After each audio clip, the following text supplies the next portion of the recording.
네, 하나님이 하셨습니다. 하나님께서 많은 은혜들을 부어주셨고 우리 많은 다음 세대들이 도전받게 되었습니다.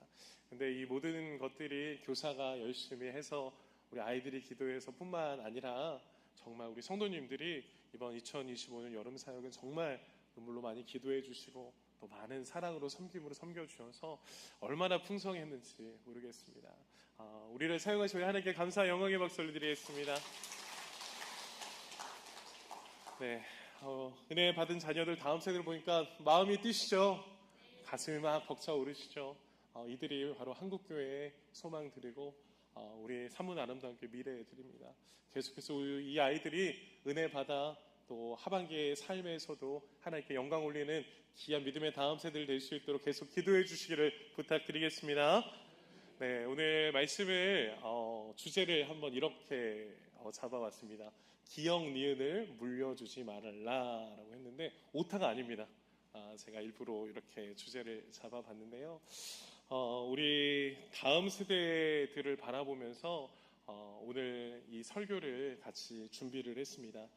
기역 니은을 물려주지 말라라는 이 부분 앞에 우리 성도님이 이 기역 니은이 무엇을 말하는 것 같습니까? 어떤 게 생각나세요? 고난, 또 뭐가 있으세요? 가난. 저도 그 두 가지 생각했습니다. 가난과 고난. 우리 부모 세대들이 살아가면서 우리 자녀 세대를 위해 이런 고백을 많이 했을 것 같아요. 내가 힘들게 살다 보니까 정말 우리 자녀들에게는 가난을 물려주지 말자. 내가 이렇게 힘들게 살아가다 보니까 이 고난만큼은 우리 자녀 세대들에게 물려주지 말아야 되겠다라는 그런 마음가짐으로 우리 자녀들을 얼마나 사랑과 또 희생으로 우리 자녀들을 키워가고 계십니까? 우리 자녀 세대들이 더 기쁘고 더 편안하고 더 행복한 삶을 주시기 위해 우리 부모 세대들이 얼마나 최선을 다하고 있는지, 그리고 그 부모의 마음으로 우리 사모님께 다음 세대들을 위해서 얼마나 힘쓰고 계시는지 저는 너무나 잘 알고 있습니다. 그래서 오늘 주제를 이 가난을 물려주지 말자, 고난을 물려주지 말자라는 주제로 오늘 말씀의 주제를 잡아보았습니다. 사무엘상 2장에는요 자녀들을 위해 최선을 다하는 부모들이 나옵니다. 누구처럼요? 여러분처럼요. 바로 엘리의 가정과 한나의 가정이 나오게 됩니다. 그런데 성경은요 이 두 가정을 계속 대조적으로 보여주며 자녀의 신앙을 위해 부모의 역할이 얼마나 중요한지에 대해서 상극적으로 보여주고 있습니다. 이 두 가정을 비교하며 하나님 앞에 살아가는 가정이 자녀 세대를 위해 어떻게 살아가야 되는지에 대해서 끊임없이 성경은 우리에게 말씀하고 있습니다. 사랑하는 성도들, 오늘 이 두 가정을 통해 우리에게 주시는 하나님의 은혜를 발견하시기를 간절히 축원합니다. 우리가 더욱더 하나님의 말씀 앞에서 우리 자녀 세대들을, 우리 교회의 다음 세대들을 어떻게 키워내야 될지에 대해서 오늘 말씀을 통해 함께 발견해 보셨으면 좋겠습니다. 이 두 가정을 함께 비교해 볼 텐데요. 첫 번째로 엘리의 가정을 함께 살펴보았으면 좋겠습니다. 이 엘리의 가정에 자녀들이 있었는데 그 자녀들의 이름이 누구죠? 같이 한번 고백해 볼까요? 홈니와 비느하스. 네, 홈니와 비느하스라고 하는 이 자녀들이 엘리의 가정에 있습니다. 근데 이 엘리의 가정은 제사장의 가정이었죠. 제사장의 가정이라고 하면 누구보다 신앙적으로나 굉장히 모범적이라고 생각할지 모르겠습니다. 그런데 오늘 사무엘상 2장 12절과 17절을 보면 그렇게 말하지 않습니다. 우리 12절과 17절을 같이 한번 읽어보겠습니다. 12절 읽습니다. 시작. 엘리의 아들들은 행실이 나빠 여호와를 알지 못하더라. 17절도 있습니다. 시작. 이 소년들의 죄가 여호와 앞에 심히 크면 그들이 여호와의 제사를 멸시함이었더라. 엘리의 아들들은 아버지, 제사장인 그 아버지 엘리의 뒤를 이어 제사장이라는 직분을 맡은 자들이었습니다. 그런데 여러분 오늘 성경을 보십시오. 그 제사장의 직분을 맡은 아들 홈니와 비느하스가 어떻다라고 말합니까? 여호와를 알지 못하는 사람이었다라고 말하고요. 여호와의 제사를 멸시하던 사람이었다라고 성경은 말씀하고 있습니다. 제사장은 하나님께 제사를 드리는 사람입니다. 그런데 하나님을 알지 못했다라는 것은 심각한 문제입니다. 오늘 성경은 그것을 지적하고 있는 것입니다. 엘리의 두 아들들의 삶을 생각해 보십시오. 그들의 삶은 여호와의 이름에 대해서 정말 많이 들었고 하나님에 대해서도 가장 많이 아는 자들로 그런 환경에서 자랐을 것입니다. 아버지가 하나님께 제사를 드리는 모습을 보면서 제사 드리는 방법도 가장 잘 아는 환경 속에서 이들은 자랐을 것입니다. 그런데 성경은 이들에게 무엇이라고 말합니까? 여호와를 알지도 못하고 여호와의 제사도 멸시했었던 사람이다라고 성경은 말씀하고 있습니다.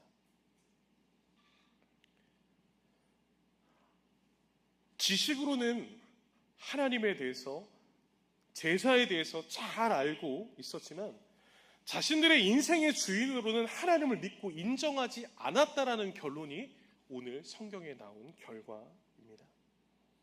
그래서 그들은 어떤 인생을 살았습니까? 하나님의 재물을 마음대로 훔쳤고 하나님을 예배하는 회막 앞에서 여인들과 동침하는 죄를 범하게 됩니다. 이들은 하나님을 경외하는 세대가 되었음에도 불구하고 하나님을 두려워하지 않는, 하나님을 전혀 모르는 타락한 세대가 되어버린 것입니다. 사랑하는 성도 여러분, 누구의 책임입니까? 누구의 잘못입니까? 믿음의 부모라면 어떻게 해야 되겠습니까? 믿음의 부모인 엘리 제사장의 행동을 함께 이어서 보겠습니다. 엘리가 그 모습을 보면서 24절 말씀을 통해 이렇게 이야기합니다. 우리 24절도 같이 한번 읽어볼까요? 시작. 내 아들들아 그리하지 말라. 내게 들리는 소문이 좋지 아니하니라. 너희가 여호와의 백성으로 범죄하게 하는도다. 엘리가 그들의 행동과 모습을 보며 아들들아 그러지 말아라. 너희들의 그 행동과 모습에 통해 소문이 너무 좋지 않다. 그들의 하는 행동과 그들의 삶을 책망하고 있는 엘리의 모습을 볼 수 있습니다. 그리고 25절을 통해 이어서 이렇게 고백합니다. 또 한번 읽어볼까요? 시작. 사람이 사람에게 범죄하면 하나님이 심판하시려니와 만일 사람이 여호와께 범죄하면 누가 그를 위하여 간구하겠느냐 하되 그들이 자기 아버지의 말을 듣지 아니하였으니 이는 여호와께서 그들을 죽이기로 뜻하셨음이더라. 아멘. 엘리는 자녀들의 잘못을 그리하지 말라라고 막아섭니다. 바로 잡으려고 애쓰고 노력합니다. 그러나 그들은 무엇이라고 대답합니까? 아버지의 말을 듣지 않았다. 아버지의 뜻을 따르지 않았다.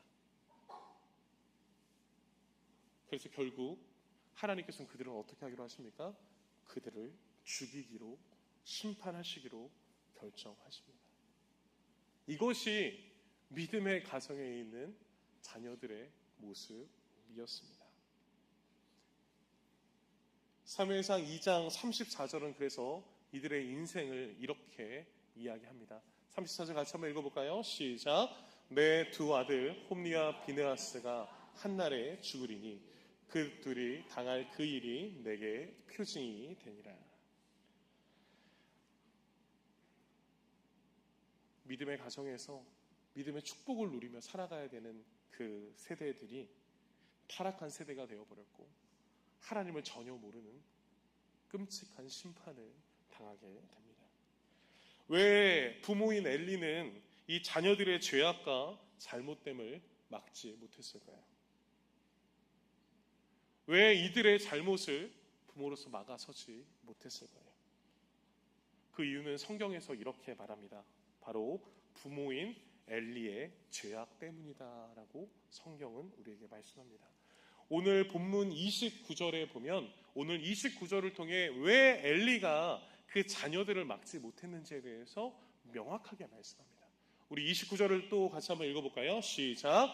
너희는 어찌하여 내가 내 처소에서 명령한 내 재물과 예물을 밟으며 내 아들들을 나보다 더 중히 여겨 내 백성 이스라엘이 드리는 가장 좋은 것으로 너희들을 살찌게 하느냐. 엘리의 가정이 하나님의 제물과 예물을 어떻게 했다 그럽니까? 밟았다라고 말합니다. 여러분, 여기서 밟았다라고 하는 이 히브리의 원어는 멸시하다라는 뜻을 가지고 있습니다. 즉, 제사장인 이들이 하나님과 하나님의 제사를 멸시했다라고 말씀하고 있는 것입니다. 누구보다도 하나님께 제사하고 하나님을 경외하고 하나님의 뜻을 따라야 되는 그들이 하나님 앞에서 어떻게 했다라고요? 하나님을 멸시하고 밟는 행위, 그러한 삶을 살아버렸다라고 말씀하고 있는 것입니다. 그러한 인생의 결과로 엘리는 어떠한 삶을 삽니까? 그 밑에 보니까 내 아들들을 나보다 더 중히 여겼다라고 하나님 직접 말씀합니다. 내 아들들을 하나님보다 더 어떻게 했다고요? 중히 여겼다라고 말합니다. 여러분, 여기서 중히 여기다라는 히브리어의 원어는 카베드라는 단어에서 나옵니다. 이 카베드라는 단어는 무겁게 여기다, 존중하다, 경외하다, 영광을 드린다라는 의미를 가지고 있습니다. 그래서 이 카베드라는 단어는 누구를 위해서 쓸 수 있는 단어냐면, 같이 한번 고백해 볼까요? 하나님을 위해서 쓰는 단어가 카베드라는 단어예요. 하나님께 존중하고 하나님을 경외하고 하나님께 영광 올려드리고 하나님의 뜻을 무겁게 여기는 것, 그것이 바로 카베드입니다. 엘리 제사장, 이 엘리는 하나님을 중히 여겨야 하는 사람입니다. 제사장으로서 하나님 앞에 가장 귀한 것을 드리고 하나님을 경외하며 하나님께 영광을 드려야 되는 삶입니다. 그러나 그러지 못했다라는 거예요. 여러분, 성경에서 왜 이 엘리의 모습을 지적하는지 아십니까? 오늘 본문 27절과 28절에 보면 이 엘리 제사장이 그 가문이 하나님 앞에 얼마나 큰 은혜를 입은 자인지에 대해서 설명합니다. 오늘 27절 말씀에 보면 너희가 한 사람을 엘리에게 보냅니다. 그래서 너희가 출애굽의 구원의 은혜를 경험한 자다라고 말합니다. 이것이 무슨 뜻입니까? 죽을 수밖에 없는 노예와 같은 인생을 하나님께서 구원하셔서 약속의 땅 하나님의 나라와 영광을 위해서 복된 인생으로 만들어주신 그 은혜가 너에게 있는데 어떻게 너가 하나님을 멸시할 수 있느냐라는 것을 말하는 겁니다. 또 28절을 보면 많은 지파들 중에 레위 지파로서 제사장이라는 영광스러운 사명과 은혜를 준 사람, 그 사람이 바로 엘리 가문이었습니다. 그 영광스러운 직분과 은혜를 가지고 하나님 앞에 가장 귀한 것을 드리며 하나님을 경외하는, 하나님을 카베드하며 하나님 앞에 나아가는 삶이었어야 됐는데 그러지 못한 인생을 살아간 것이죠. 하나님의 특별한 은혜를 경험했음에도 불구하고 정반대의 인생을 살아갔다라고 성경은 말씀합니다. 그러한 은혜의 삶 앞에서도 엘리는 하나님을 존중하고 하나님을 경외하는 것이 아니라 누구를 존중하고 누구를 경외했습니까? 함께 고백합시다. 자녀. 성경은 그거를 말씀하는 거예요. 하나님을 경외하고 하나님을 존중하고 하나님의 영광을 나타내야 되는 이 엘리가 하나님보다 누구를 더 사랑해버린 거예요? 자녀들을 더 사랑해버린 거예요. 자녀들을 더 중히 여겨버렸다는 거예요. 오늘 하나님은 그것을 지적하고 있는 것입니다. 우리가 이 말씀을 볼 때 지금 엘리가 그 두 자녀가 잘못된 길을 있었을 때 막아서죠. 너희들은 그러면 안 돼 라고 말하지만 그들의 잘못을, 그들의 죄악을 목숨 걸고 막지 않았어요. 왜요? 하나님보다 누구를 더 사랑했으니까요? 자녀들을 더 사랑했으니까요. 하나님을 더 사랑했다라면, 하나님의 뜻이 더 크다라면 목숨 걸고 막아야죠. 자녀들을 정말 사랑했다라면, 하나님이 얼마나 위대하신 분인지 알았다라면 그 자녀들의 복을 위해서, 그 자녀들의 영광스러운 날을 위해서, 영적인 복을 위해서 그들을 목숨 걸고 막았어야죠. 하나님 앞에 올바로 설 수 있도록 막았어야죠. 그러나 엘리는 하나님보다 자녀들을 더 사랑했습니다. 자녀들이 세상에서 더 편안하게 살 수 있도록 자기들이 하고 싶은 대로 막아서는 것 같지만 내버려 두었습니다. 오늘 성경은 그것을 무엇이라고 말합니까? 같이 한번 고백해 볼까요? 죄라고 말합니다. 그것이 엘리의 죄였고 그것으로 말미암아 축복받아야 될 엘리 제사장의 가문이 하나님 앞에 심판받아야 하고 멸망받을 수 없다라고 성경은 말씀하고 있습니다. 엘리 제사장에게 영광과 예배는 하나님이 아니라 바로 자녀가 되어버린 거예요. 제사장으로서 하나님께 영광 올려드리고 하나님께 예배했어야 되는 이 삶이 하나님이 아니라 자녀들의 영광을 나타내버리고 자녀들을 예배하는 그러한 삶을 살아가 버린 것입니다. 성경은 이것을 무엇이라고 말씀하는지 아십니까? 같이 한번 고백해 볼까요? 우상숭배. 우상숭배라고 말합니다. 하나님 오늘 엘리의 그 마음과 중심이 하나님 앞에 우상숭배했다라고 말하는 겁니다. 그래서 여러분, 믿음의 조상 아브라함을 보면 아브라함이 100세에 낳은 그 아들 이삭을 어떻게 하라 그럽니까? 하나님 앞에 번제로 바치라고 하죠. 왜요? 아브라함이 100세의 아들을 가져보니까 너무 귀한 거예요. 너무 이쁜 거예요. 자신보다 더 좋은 거예요. 근데 문제는 누구보다 더 좋아지기 시작하는 거예요? 하나님보다. 그래서 하나님께서는 아브라함에게 믿음의 테스트를 합니다. 믿음의 훈련을 시킵니다. 그 아들을 어떻게 하라고요? 번제로 바치라고요. 여러분, 아브라함은 어떻게 했습니까? 그 아들을 바쳤습니까? 안 바쳤습니까? 바쳤죠. 그래서 하나님께서는 그 아브라함의 믿음을 보시고 멈춰 세우십니다. 그런데 오늘 엘리는 그러지 못했습니다. 하나님보다 아들들을 더 사랑하여서 죽기 살기로 그들을 하나님의 뜻으로 막지 못했고 그들의 인생을 마음껏 살도록 세상에 허용해버렸습니다. 그것이 엘리의 죄가 되었고 아들들이 멸망할 수밖에 없는 사망의 길이 되어버린 것입니다. 그래서 사무엘상 4장을 보면 홈리와 비나스는 블레셋과의 전투에서 죽임을 당하게 되고 그 소식을 들은 엘리 제사장은 충격으로 뒤로 넘어져 목이 부러져 죽게 되는 비극적인 결말을 가시게 되는 것입니다. 여러분, 제사장의 가정 얼마나 축복된 가정, 구원해 주시고 특별한 사명을 주신 믿음의 가정을 세워주셨는데 이들의 삶의 결과를 보십시오. 얼마나 마음이 아픕니까? 그런데 오늘 이 엘리의 가정과는 대조적으로 성경에서 또 말하는 가정이 있습니다. 그 가정은 바로 한나의 가정입니다. 남편인 엘가나와 그리고 어머니 한나의 가정. 이 엘가나와 한나의 가정에 자녀가 있었죠. 그 자녀가 누구였죠? 사무엘이었습니다. 이 사무엘은 어떤 사람입니까? 다윗의 가문을 세워가는 일에 하나님 앞에 귀하게 쓰임받았던 선지자. 그 사람이 바로 사무엘이었습니다. 오늘 이 엘가나와 한나의 가정, 이 사무엘의 가정에 대해서 성경은 11절과 18절을 통해 우리에게 이렇게 말씀합니다. 우리 11절 같이 한번 읽어볼까요? 시작. 엘가나는 라마에 자기 집으로 돌아가고 그 아이는 제사장 엘리 앞에서 여호와를 섬기니라. 자, 사무엘은 어떠한 삶을 살았다라는 거예요? 여호와를 섬기는 삶을 살았다라는 거예요. 근데 여러분 11절 본문을 잘 보십시오. 지금 성전에 같이 있는데 아버지 엘가나는요 자기 집으로 돌아갑니다. 그런데 사무엘은 어디에 있어요? 제사장 엘리 앞에서 성전에서 같이 여호와를 섬기고 있습니다. 그럼 이게 이해가 되십니까? 왜 그랬을까요? 어머니 한나가 사무엘을 어떻게 하기로 했죠? 하나님 앞에 드리기로 했잖아요. 그래서 어린 나이였지만 하나님 앞에 드렸고 그 사무엘은 하나님 앞에 여호와를 섬기는 일에 어린 나이에서도 쓰임받고 있는 것을 보고 있어요. 또 18절을 한번 읽어볼까요? 18절도 있습니다. 시작. 사무엘은 어렸을 때에 세마포 에봇을 입고 여호와 앞에서 섬겼더라 라고 말씀합니다. 어린 사무엘이 세마포 에봇을 입고 여호와 앞에서 섬기고 있다라고 말씀합니다.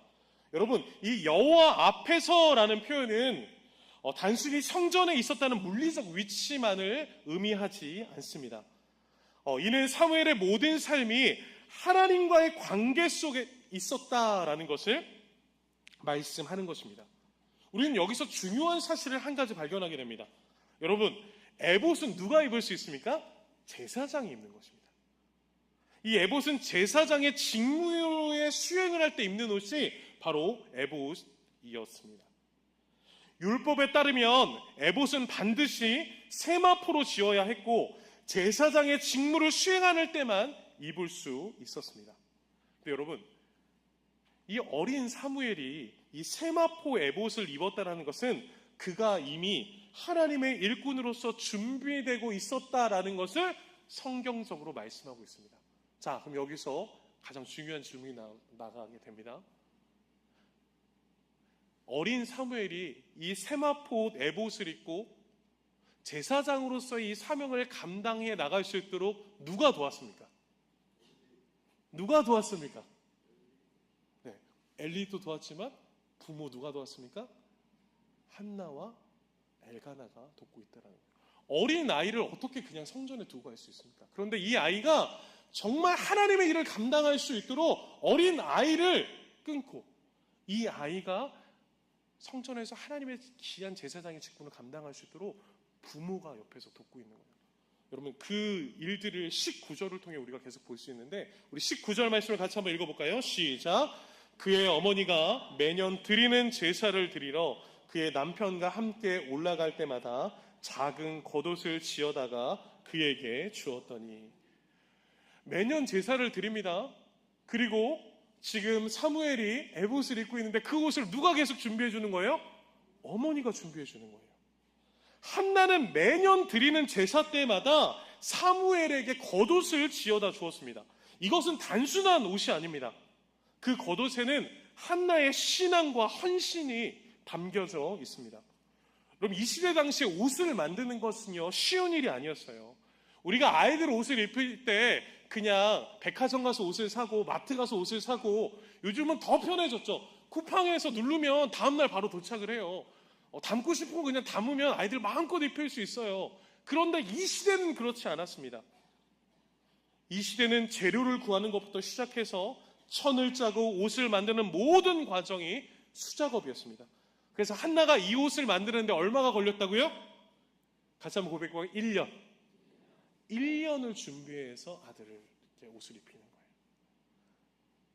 여러분 생각해 보시죠. 1년 동안 그 옷을 만들면서 한나는 어떠한 마음을 생각했겠습니까? 하나님 앞에 이 아들을 서원했었던 그 기도를 생각하며, 하나님, 우리 사무엘이, 내 아들이 하나님 앞에서 거룩한 제사장으로 쓰임받게 해주십시오. 아직 나이가 어리지만 잘 훈련받게 해주시고 하나님의 뜻대로 쓰임받는 아들 되게 해주십시오 라는 마음으로 그 에봇을 만들지 않았겠습니까? 매년 정성스럽게 만들어 가져가는 것으로 그 아들을 믿음 가운데 세워가는, 겉에 옷을 화려하게 만들어가는 것이 아니라 그 아들의 신앙과 마음과 중심을 세워갈 수 있도록 오늘 엘가나와 한나는 쓰임받고 있다는 것입니다. 그래서 그 아이의 인생이 어떻게 됩니까? 우리 26절 말씀도 같이 한번 읽어볼까요? 같이 읽습니다. 시작! 아이 사무엘이 점점 자라매 여호와와 사람들에게 은총을 더욱 받더라. 이 아이가 점점 자라갈수록 어떻게 돼요? 여호와 하나님 앞에서 사람들에게 은총을 받았다라고 말씀하고 있는 것입니다. 여러분, 이 점점 자라다라는 것은 육체의 성장만을 말하지 않습니다. 이는 영적인 성숙을 포함한 전 인격적인 성장을 의미하는 것입니다. 그렇게 자란 아이가 여호와와 사람 앞에서 은총을 받았다라고 말하는 것입니다. 사랑하는 성도 여러분, 자녀들 키워보셨죠? 커가면 커갈수록 점점 자랄수록 내 말을 잘 듣습니까? 안 듣습니까? 어렵죠. 제가 제일 잘 느끼고 있습니다. 제가 1학년, 3학년 키우고 있는데 쉽지 않아요. 좀 말이 통하면 잘 들을 것 같은데 아니요. 쉽지 않아요. 이게 저만의 고민입니까? 아니요. 우리 성도님들도 마찬가지고. 손주들 앞에서 어떻게 하십니까? 저희 아버지는 굳은 분이시거든요. 근데 저한테만 굳으셨더라고요. 손주들한테는 어찌나 다 프리패스입니다. 오히려 저를 혼내세요. 그런데 아이가 점점 자라면 자랄수록 버릇이 나빠지고 세상 가운데 마음대로 살아가는 아이가 아니라 여호와와 사람들에게 은총을 받은 자로 건강하게 자라갔다라고 성경은 말씀하고 있습니다. 이러한 모습은 여러분 어떤 분이 생각나십니까? 저는 한 분이 생각나더라고요. 바로 예수님입니다. 여러분 예수님이 자라갈 때 이 사무엘과 같은 모습이었더라고요. 누가복음 2장 52절입니다. 우리 같이 한번 읽어볼까요? 시작. 예수는 지혜와 키가 자라가며 하나님과 사람에게 더욱 사랑스러워 가시더라. 아멘. 지금 사무엘이 자라가는 모습이 예수님이 자라가는 모습처럼 하나님 앞에서 세상 앞에서 더욱더 사랑받으며 믿음으로 자라가고 있다는 것을 성경은 우리에게 말씀하고 있습니다. 사무엘의 이런 자람은 어린 시절의 예수님처럼 여호와 앞에서 사랑과 은총을 누리며 건강하게 자라가고 있다는 것입니다. 사랑하는 성도 여러분, 이러한 성장은 저절로 이루어지지 않습니다. 이렇게 하나님 앞에서 사람 앞에서 사랑스럽게 은총을 받으며 자라갈 수 있도록 하나님께서는 누구를 세우셨습니까? 함께 선포합시다. 부모를 세우셨습니다. 저와 여러분들을 세우셨다는 겁니다. 사무엘은 이 부모 엘가나와 한나의 믿음의 신앙과 교육과 양육 가운데서 하나님의 거룩한 자녀로 건강하게 자라고 있음을 우리는 보게 되는 것입니다. 사랑하는 성도 여러분, 이것이 부모의 역할입니다. 이처럼 오늘 엘리의 가정과 한나의 가정은 대조적으로 나눠지게 됩니다. 한나의 가정은 신실한 믿음의 교육에 의해서 하나님의 축복을 누리는 믿음의 자녀가 되지만, 대조적으로 제사장 엘리의 가정은 자녀들을 올바로 교육하지 못하여 하나님의 심판을 받는 타락한 세대가 되어 버립니다. 사랑하는 성도 여러분, 성경에서 말하는 이 두 가정의 결과 앞에서 어떤 생각과 어떤 마음이 드십니까? 자녀들을 향해서 이 자녀들이 가난과 고난은 물려주지 말아야겠다라고 하는 여러분들의 강력한 의지 앞에 어떠한 마음이 드십니까? 세상에서 우리 아이들 잘 사는 거 너무 중요합니다. 그러나 사랑하는 성도 여러분, 이들의 인생에 우리 자녀 세대들에게 더 중요한 것은 우리 자녀 세대들이 하나님 앞에서 어떻게 사느냐가 더 중요한 문제임을 믿으시길 간절히 축원합니다. 세상에서 배부른 자들로 살아가는 것보다 우리 아이들의 인생에 가장 축복된 것은 하나님 앞에서 어떻게 살아가느냐가 더 중요하다는 것을 성경은 우리에게 말씀하고 있는 것입니다. 사랑하는 성도 여러분, 우리 자녀 세대들의 신앙의 문제 앞에서 여러분들은 어떠한 부모의 모습으로 살아가고 계십니까? 정말 하나님의 뜻 앞에 죽기 살기로 아이들의 잘못된 행동을 막아서며 신앙으로 잘 이끌어가고 계십니까? 오늘 사무엘상 2장 30절은 결론적으로 우리에게 하나님께서는 이렇게 말씀해 주십니다. 우리 30절 다시 한번 읽겠습니다. 시작. 그러므로 이스라엘의 하나님 나 여호와가 말하노라. 내가 전에 내 집과 내 조상의 집이 내 앞에 영원히 행하리라 하였으나 이제 나 여호와가 말하노니 결단코 그렇게 하지 아니하리라. 여기까지만 보겠습니다. 하나님 어떻게 말합니까? 출애굽에서 구원한 제사장의 가정으로 세운 이 가정이 영원하지 않을 것이다. 결단코 이제는 그렇게 될 것이 아니다. 너희들을 심판하겠다라고 말씀하시는 겁니다. 그래서 우리 빨간 글씨 마지막으로 한번 읽어볼까요? 시작. 나를 존중히 여기는 자를 내가 존중히 여기고 나를 멸시하는 자를 내가 경멸하리라. 아멘. 하나님은 말씀하십니다. 나를 존중히 여기는 자를 내가 존중히 여길 것이고 나를 멸시하는 자를 내가 경멸할 것이다 라고 말씀합니다. 사랑하는 성도 여러분, 오늘 하나님은 우리의 가정과 우리의 삶과 자녀들의 행동의 모습을 바라보며 오늘 우리에게 이렇게 말씀합니다. 나를 존중히 여기는 자를 내가 존중히 여길 것이고 나를 멸시하는 자를 내가 경멸할 것이다. 사랑하는 성도 여러분, 오늘 이 말씀 앞에 더욱더 하나님을 존중히 여기는 믿음의 삶을 살아가시는 저와 여러분들의 삶이 되시길 간절히 축원합니다. 나뿐만 아니라 나의 자녀 세대들이 하나님을 경외하는 세대, 하나님을 멸시하는 세대가 아니라 하나님을 존중히 여기는, 경외하는 카베드, 하나님께 영광을 올려드리는 그러한 자들의 삶으로 키워낼 수 있는 우리 믿음의 부모 세대들이 되시기를 간절히 축원합니다. 저는 오늘 이 말씀을 통해 결론을 이렇게 드리고 싶습니다. 부모 세대들이 믿음의 어떠한 결정을 하느냐에 따라서 자녀 세대들의 인생은 저는 달라진다라고 믿습니다. 그 이유는 에베소서 6장 4절을 통해 우리에게 이렇게 말씀하고 있기 때문입니다. 우리 같이 한번 읽어볼까요? 시작. 또 아비들아 너희 자녀를 노엽게 하지 말고 오직 주의 교훈과 훈계로 양육하라. 아멘. 여러분 이 말씀 믿으십니까? 여러분 이 말씀을 믿으십니까? 믿으셔야 합니다. 우리는 그 자녀들을 노엽게 하면 안 됩니다. 여기서 노엽게 하다라는 것은 세상에서 죄 짓는 아이들로 키우지 말라라는 뜻입니다. 그 아이들의 뜻과 입맛에 맞춰주라는 것이 아니라 하나님 앞에 죄 짓는 자들로 키워내면 안 된다라고 말하는 것입니다. 그렇기 때문에 그 자녀들에게 무엇을 말해야 됩니까? 오직 주의 교훈과 훈계로 양육해야 되는 책임이 누구에게 있다라는 것입니까? 함께 선포합시다. 부모! 바로 저와 여러분들에게 있다라는 것입니다. 하나님은 부모에게 자녀들을 맡기셨습니다. 우리가 자녀들에게 믿음과 구원은 직접 줄 수 없습니다. 그러나 우리 자녀 세대들에게 좋은 신앙의 부모로서 본이 되어 줄 수는 있습니다. 그래서 우리 자녀들에게 좋은 신앙의 환경과 믿음의 유산은 남겨줄 수 있습니다. 오늘 사무엘의 부모 엘가나와 한나가 그랬습니다. 여러분 이들은요 그냥 자녀를 그냥 하나님 앞에 던져놓지 않았어요. 하나님 앞에 서원했던 것을 하나님 앞에 드리며 이들이 했던 두 가지가 있습니다.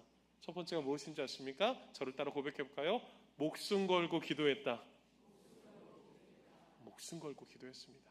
그리고 두 번째, 저를 따라 또 고백해볼까요? 목숨 걸고 예배했다. 한나와 엘가나는 하나님 앞에서 이 아들을 드리며 목숨 걸고 기도했습니다. 목숨 걸고 예배했습니다. 우리는 때때로 착각합니다. 한나가 하나님 앞에 눈물을 지으며 기도할 때 소원이 있으니까, 아이가 생기지 않으니까 하나님이 아이를 주시라라고 금식하고 눈물로 기도하면 하나님이 아이를 주실 거니까 그래서 기도했다라고 생각합니다. 아니요. 여러분 이건 우리의 착각입니다. 한나는 아이가 필요해서 기도했던 것이 아니라 한나는 모든 문제 앞에서 하나님 앞에 기도하던 사람이었음을 믿으시기를 간절히 축원합니다. 우리가 무엇인가를 얻기 위해서 기도하는 것이 아니라 우리의 모든 문제를 하나님 앞에 맡기고 기도하기 시작할 때 하나님께서 우리에게 가장 필요한 것을 주시는 하나님이심을 믿으시길 간절히 축원합니다. 사무엘은 위에서 한나와 엘가나는 그렇게 기도했습니다. 이 아이가 세상에서 얻고 싶은 것을 위해서 살아가는 아이가 아니라 에봇을 만들며 1년 동안 그 옷을 준비하며 하나님 앞에 쓰임받는 아이로, 하나님의 영광 가운데 쓰임받는 아이가 될 수 있도록 하나님 이 아이를 사용해 주십시오라고 눈물로 목숨 걸고 기도한 것입니다. 그 헌신과 눈물이 사무엘을 믿음의 한 사람으로 하나님이 사용하시는 귀한 믿음의 사명자로 세워주셨음을 믿으시기를 간절히 축원합니다.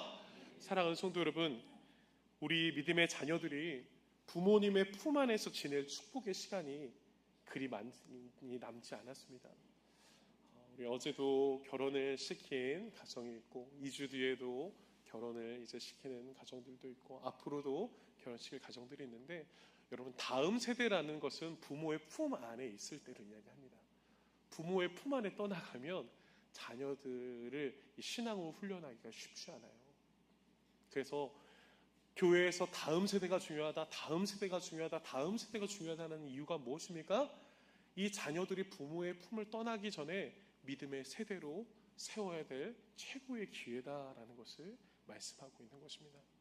사랑하는 성도 여러분, 자녀들 앞에서 이 세상의 자녀들을 뺏기지 마시고 하나님의 품 안에 이 자녀들이 잘 살아갈 수 있도록 믿음으로 양육하시는 부모 세대들 되시기를 간절히 축원합니다. 저는 오늘 이 주제의 말씀을 통해 우리 여러분들의 자녀들뿐만 아니라 우리 다음 세대의 이 자녀들의 세대를 바라보며 저는 여러분들에게 이 두 가지를 권면하고자 합니다. 바로 우리 자녀 세대들이 세상에서의 가난과 고난보다 우리 자녀 세대들이 영적 가난과 영혼의 고난을 당하는 인생이 되지 않을 수 있도록 이들을 불쌍히 여겨주시고 이들을 이끌어 가시는 귀한 믿음의 부모가 되시기를 간절히 축원합니다. 사랑하는 우리 자녀들이 이 땅 가운데 살아갈 때 부모님들 가난을 물려주지 말자, 고난을 물려주지 말자 외치시죠. 저는 앞에 이 부분을 고백하셨으면 좋겠어요. 저랑 같이 한번 고백해 볼까요? 영적 가난을 물려주지 말자. 영혼의 고난을 물려주지 말자.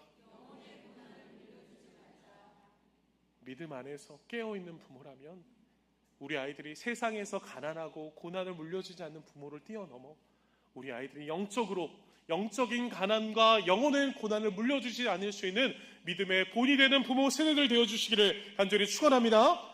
예수 그리스도를 닮아가는 인생, 예수 그리스도처럼 하나님의 영광을 위해서 쓰임받는 인생, 그렇게 사무엘을 닮아가는 믿음의 인생들이 우리 부모님들의 자녀 세대들이 되시기를 간절히 축원합니다. 그리고 함께 눈물로 기도하며 달려왔던 우리 산모나눔교회 다음 세대를 바라보며 여러분, 있을 때 얘네들 키워야 됩니다. 얘네들이 우리 품 안에 있을 때 얘네들 키워내야 될 줄 믿습니다. 책임감을 가지시고 이 아이들 한 명 한 명을 바라보며 이들을 하나님의 세대로, 믿음의 세대로 키워내야겠다는 비전이 저 여러분의 삶 가운데 가득 넘치시길 간절히 축원합니다. 그래서 나의 사랑하는 자녀 세대들, 우리 손주 세대들, 우리 다음 세대들을 바라보며 이들에게 영적 가난과 영혼의 고난을 물려주지 않는 믿음의 세대가 바로 저와 여러분들이 되시길 간절히 축원합니다. 오늘 말씀